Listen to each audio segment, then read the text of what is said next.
창세기 29장 31절부터 31장 24절에서 야곱의 12아들과 그리고 한 명의 딸이 태어나는 과정에 대해서 기록하고 있습니다.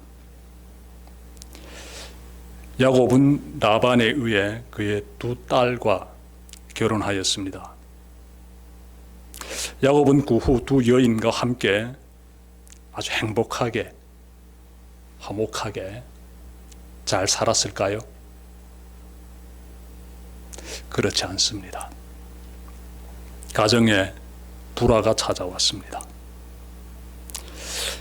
야곱의 첫째 부인인 레아는 4명의 아들을 낳는 동안 둘째 부인인 라헬은 한 명도 낳지 못합니다. 자연히 동생은 언니를 시기하게 됩니다. 질투하게 돼요. 그 질투심은 폭발 직전에 이릅니다. 하여 라헬은 남편에게 이렇게 말합니다. 내게 자식을 낳게 하라. 그렇지 아니하면 내가 죽겠노라. 이 말을 들은 야곱은 화를 내요. 그러면서 이렇게 말합니다. 그대를 임신하지 못하게 하시는 이는 하나님이시니 내가 하나님을 대신하겠느냐. 이렇게 야곱은 라헬을 질책합니다. 여기서 물러설 라헬이 아닙니다. 그녀는 자신의 시녀인 빌하를 남편의 아내로 주어 아이를 낳게 합니다. 그 뒤에 이어지는 내용을 간단히 말씀드리면 레아도 자신의 시녀를 남편에게 주어 아이를 낳게 해요. 드디어 하나님께서 라헬의 소원을 들어주셔서 라헬도 아들을 낳게 됩니다. 라헬은 그 후 가나안 땅에 들어가서 한 명의 아들을 더 낳습니다. 정리하면 야곱은 레아와 그리고 라헬과 그리고 두 여인의 시녀들인 빌하와 실바를 아내로 맞이하여 12명의 아들과 한 명의 딸을 스라에 두게 됩니다. 오늘은 라헬과 레아 두 여인을 통해 우리에게 주시는 하나님의 말씀을 전해드리겠습니다. 자, 먼저 라헬을 바라봅시다. 라헬은 남편의 사랑을 듬뿍 받고 있습니다. 야곱이 라헬을 얼마나 사랑하는지를 살펴봅시다. 우선 야곱은 라헬과 결혼하기 위해 7년을 그녀의 아버지인 라반을 위해 일했습니다. 결혼 지참금 없이 빈손인 야곱으로서는 처갓집을 위해 무보수 노동을 하는 것은 꽤 타당해 보입니다. 하지만 그렇게 7년이나 일한다는 것은 무리해 보입니다. 문제는 그 기간을 야곱이 스스로 정했습니다. 그 정도로 야곱은 라헬이 마음에 들었던 것이에요. 중요한 점은 야곱이 7년을 며칠같이 여기면서 라반의 일을 했다는 사실이에요. 여러분, 한 사람을 7년 동안 한결같이 사랑했다는 것은 무엇을 말해줍니까? 연애를 해본 사람은 잘 압니다. 이성에게 호감을 가졌다가 시간이 지나면서 뜨거웠던 감정이 서서히 식어지면서 다른 이성에게 호감을 갖는 것 쉽게 찾아볼 수 있는 현상이에요. 상대의 외모에 반했다가 교제 중에 실망하고 돌아서는 것은 지극히 자연스러운 현상입니다. 야곱이 라헬의 아름다운 미모에만 빠져 결혼을 생각했다면 7년이라는 긴 시간이 흐르는 동안 충분히 관계를 정리할 수 있습니다. 가까이에서 지내면 그 사람에 대해 많이 알게 됩니다. 야곱은 한 지붕 아래에서 7년의 시간을 지내면서 라헬을 잘 지켜봤습니다. 그는 라헬에 대해 많은 것을 알게 되는데요. 중요한 사실은 그 7년의 시간이 흐르는 동안 라헬을 향한 야곱의 그 사랑하는 마음은 변하지 않습니다. 그 정도로 두 사람은 아름다운 연인이었어요. 라헬을 향한 야곱의 사랑이 얼마나 진심인지를 보여주는 사건이 있습니다. 그것은 삼촌이자 장인 어른인 라반이 결혼식 날에 라헬이 아닌 레아를 야곱의 침실로 들여보낸 사건이에요. 이 사건 이후 라반은 야곱에게 라헬과 살려면 다시 7년을 나를 위해 무보수로 일해야 한다고 말합니다. 야곱은 이 조건을 들어줘요. 결국 그는 사랑하는 여인인 라헬을 위해 14년 동안 무보수로 일하게 됩니다. 이것은 무엇을 말해줍니까? 여러분, 야곱은 라헬을 위해서라면 평생을 라반을 위해 일하라고 해도 할 사람인 것입니다. 야곱은 라헬을 위해서라면 자신이 할 수 있는 모든 것을 다 할 수 있는 사람, 또 자신이 가지고 있는 모든 것을 다 포기할 수 있는 사람, 그런 사람인 거예요. 왜냐하면 사랑은 그 사람과 함께하는 것만으로도 충분하기 때문이에요. 사랑하는 그 사람과 함께할 수 있다면 나머지 모든 것은 얼마든지 포기할 수 있기 때문이에요. 그게 사랑이에요. 사랑하는 그 사람과 함께 한다면 온 세상을 얻은 것 같기 때문에 사랑하는 사람은 만족함에 밝은 미소를 뿜어내게 되는 것이에요. 라헬을 향한 야곱의 사랑하는 마음이 이와 같았습니다. 그래서 그는 라헬을 위해서 14년 동안 기꺼이 일하는 것이지요. 라헬을 향한 야곱의 사랑은 결혼 이후에도 계속됩니다. 변하지 않아요. 그가 형 에서와 만나는 장면을 보십시오. 당시 형 에서는 야곱을 치려고 무려 400명이나 되는 사람들을 거느리고 마주옵니다. 두려움 가운데서 야곱은 형을 향해 나아가게 되는데 맨 앞에 자신이 서고 그 뒤에 두 여종과 그들의 자식들을 세우고 그리고 그 뒤에 레아와 그녀의 자식들을 세우고 맨 뒤에 라헬과 그녀의 자식을 세웁니다. 제일 뒤에 서게 되면은 가장 안전하게 되지요. 그만큼 라헬을 사랑했던 것입니다. 이처럼 라헬은 남편의 깊은 사랑을 줄곧 받으면서 살아가는 그런 여성이에요. 그런데 오늘 본문의 1절을 보니 라헬이 언니인 레아를 시기하고 있습니다. 이유는 언니는 남편의 아들을 4명이나 낳았는데 자신은 1명도 낳지 못하기 때문입니다. 라헬의 질투가 폭발 직전에 이릅니다. 그녀는 남편에게 내가 아이를 낳게 해달라고 이렇게 말하면서 그러지 않으면 내가 자살하겠다고 이렇게 남편을 협박합니다. 여기서 라헬의 연약함이 드러나요. 라헬은 자신을 진심으로 사랑하는 그 남편 한 사람으로 만족하지 못하고 있습니다. 그녀는 여러 자식을 낳는 언니와 자신을 비교하면서 매우 괴로워합니다. 그 가운데서 죽을 생각까지 그렇게 하고 있는 것입니다. 여러분, 가지고 있는 것에서 만족하는 사람이 지혜로운 사람이에요. 하나님이 허락하신 것으로 만족할 줄 모르면 라헬처럼 굉장한 고통에 빠지게 됩니다. 라헬의 고통은 다른 사람과의 비교에서 나타납니다. 다른 사람과의 그러한 비교 의식에서 여러분 이 큰 고통이 밀려오는 것이에요.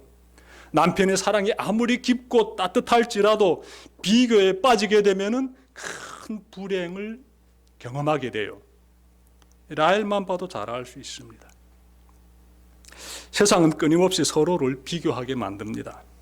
미모를 가지고 비교를 하고, 스펙을 가지고 비교를 하고, 재물을 가지고 비교를 하고, 명예를 가지고 비교를 하지요. 세상을 보게 되면 그렇습니다. 서로를 비교하면 높은 위치에 오르면 비로소 행복이 찾아올 것이라고 세상은 유혹하고 있습니다.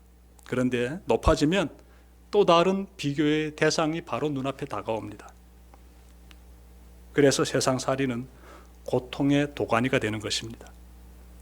세상살이가 고통이라고 말하는 이유, 우리가 정말 이 비교하는 그 가운데서 잘 찾아볼 수 있습니다. 우리가 비교하지 않는다면 세상은 고통의 현장이 아닌 살만 나는 천국이 될 것입니다. 비교하지 않으면 각자의 삶에서 만족하게 됩니다. 행복이 피어나게 돼요. 라헬이 남편의 사랑에 만족하였다면 그녀는 참으로 지혜로운 여성의 모델로 성경에 기록이 되었을 것입니다. 하지만 그녀는 언니와 시기하는 가운데 죽고 싶을 정도의 고통을 느끼는 연약한 모습을 보여주고 있습니다. 여러분은 지금 어떤 삶을 살고 있습니까? 그리고 어떤 삶을 살고 싶습니까? 부디 하나님으로부터 주어진 그 모든 것에 감사하면서 만족해하면서 행복의 미소를 짓는 그러한 여러분들 되시기를 바랍니다. 그 삶이 지혜로운 삶이에요. 자, 이어서 레아를 바라봅시다. 레아는 야곱의 네 아들을 낳은 뒤 잠시 출산을 멈추게 됩니다. 그리고 하나님께서 다시 레아가 자녀를 낳도록 허락하십니다. 하여 레아는 2명의 아들과 1명의 딸을 더 낳게 됩니다. 누가 봐도 레아는 하나님의 많은 복을 받은 여인이에요. 6명의 아들과 1명의 딸을 낳지 않았습니까? 레아에게 부어주신 하나님의 복을 바라보며 우리가 꼭 떠올려 봐야 하는 장면이 있습니다. 그것은 야곱의 결혼식 날 밤이에요. 그날 레아는 야곱을 속이려는 아버지의 계획에 동조한 공범입니다. 레아는 야곱이 자기 여동생을 얼마나 깊이 사랑하는지를 잘 알고 있음에도 불구하고 야곱의 방으로 들어갔습니다. 정말 뻔뻔한 여성이지요. 야곱은 그렇지 않아도 레아가 마음에 없었으므로 그 일 이후로 더욱 레아를 멀리했을 것입니다. 이때부터 레아는 마음에 큰 죄책감을 안고 살아가게 됩니다. 그녀는 자신이 저지른 죄의 대가로 찾아온 이 남편의 이 냉대를 묵묵히 받아들입니다. 그뿐입니까? 그녀는 다정했던 동생이 자신을 대하는 차가운 눈길을 온몸으로 느껴야만 했습니다. 그녀는 말이 결혼이지 과부와 같은 삶을 시작합니다. 30장 15절에서 레아가 라헬에게 이렇게 말합니다. 내가 내 남편을 빼앗은 것이 작은 일이냐. 남편을 빼앗겠다는 거예요. 누구에게? 동생에게. 레아가 자신의 심정을 이렇게 말하고 있는 것이지요. 말이 결혼이지 나는 지금 외롭다는 것이지요. 결혼과 함께 레아는 심리적 고통을 겪기 시작합니다. 그런데 얼마 뒤에 그녀는 남편의 아기를 임신하게 돼요. 여러분, 그때 레아를 짓누르고 있던 모든 고통이 다 사라졌을 것입니다. 레아는 드디어 첫 아들을 낳습니다. 그녀가 얼마나 기뻤는지 그 아이의 이름을 보라 아들이다 라는 의미를 담아서 르우벤이라고 짓습니다. 르우벤. 레아는 하나님이 나의 고통을 헤아려 주셨음을 알게 됩니다. 레아는 더욱 하나님을 찾으며 그분께 자신의 심정을 아뢰곤 합니다. 놀라운 것은요, 그때마다 하나님께서 레아의 기도를 들어주십니다.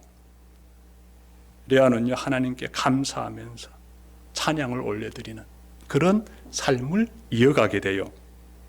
이러한 부분은 레아가 아들의 이름들을 어떻게 지었는지를 보게 되면 금방 찾아볼 수 있습니다. 그녀의 6 아들 중에서 4명의 이름만 찾아봅시다. 우선 맏아들 르우벤은 앞에서 잠깐 말씀드렸듯이 하나님이 자신의 고통을 헤아려 주신 결과 아들을 낳았음을 과시하는 의미에서 르우벤이라고 짓지요. 둘째 아들은 하나님께서 내가 사랑받지 못함을 들으셨다라는 의미에서 시므온이라고 짓습니다. 들으셨다는 의미가 무엇이겠습니까? 이 레아는 하나님께 기도드리는 삶을 살았던 것이에요. 그래서 드디어 하나님께서 내 기도에 귀를 기울여 주셔서 응답해 주셔서 이 아이를 낳게 되었다라는 의미에서 이름을 어떻게 시므온이라고 짓는 것입니다. 하나님께서 들으셨다. 내가 사랑받지 못함을 들으셨다. 이런 의미가 시므온이라는 이름 속에 담겨 있습니다. 자, 셋째 아들은요, 이제는 남편이 나와 함께 연합할 것이라는 소망을 담아가지고 레위라고 짓습니다. 이제는 남편이 나와 함께 할 것이다 라는 그 소망이 레위라는 이름 속에 있습니다. 넷째 아들은 내가 이제 여호와를 찬송하리라 라는 그녀의 신앙 고백이 담겨 있습니다. 이름을 어떻게? 유다라고 짓습니다. 유다. 이들 외에도 레아에게는 이사갈, 스불론이라는 2 아들이 더 있고, 그리고 디나라는 예쁜 딸도 있습니다. 여기서 우리가 질문 가지게 되지요. 하나님은 왜 레아에게 이처럼 큰 복을 부어주시는 것일까요? 거짓된 방법으로 동생의 애인을 가로챈 그 레아의 기도를 하나님은 왜 들어주시며 생명의 복을 거듭하여 부어주시는 것일까요?